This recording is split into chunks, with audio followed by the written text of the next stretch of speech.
Good evening, everybody. A lifelong conservative may not have been conservative enough for a party which is moving farther to the right, and for members of that party who are unwilling to compromise. That's apparently one reason behind John Boehner's surprise announcement. Local 12's Jeff Hirsch joins us now from the newsroom with what may have been a preview of today. Jeff.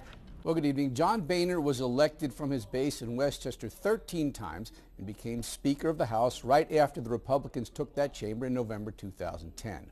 While Speaker, Boehner pushed the same conservative issues he had advocated for years: reduced government spending and lower taxes. But when Republicans engineered a federal government shutdown in 2013, the public blamed the GOP. This year, some Tea Party Republicans are willing to do the same thing again, trying to block federal funding of Planned Parenthood. Boehner is definitely anti-abortion, but was apparently willing to find a compromise to keep the government open. Now, back when Boehner became Speaker, I asked him about working with both Democrats and President Obama on the left and with the Tea Party on the right. At issue at the time was Obamacare, but the principle to him was the same: let's try to make a deal. Can you see any major agreement on major issues over the next couple of years? I think that's possible. I've made it pretty clear that the will of the American people will be our first priority.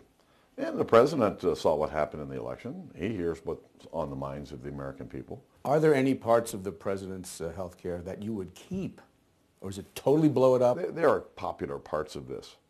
Things like keeping your kids on until age 26.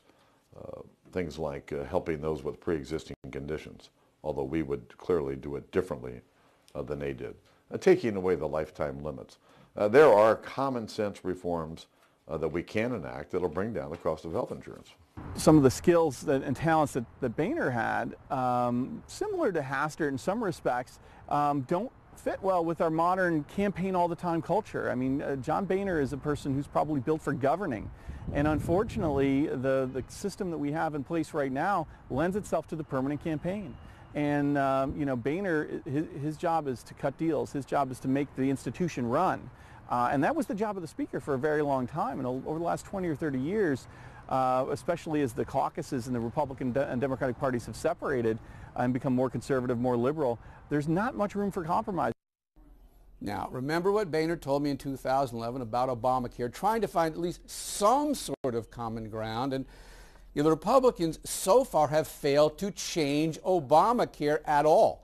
And that's one reason, perhaps symbolically, of Tea Party opposition to the soon-to-be former Speaker. Back to you.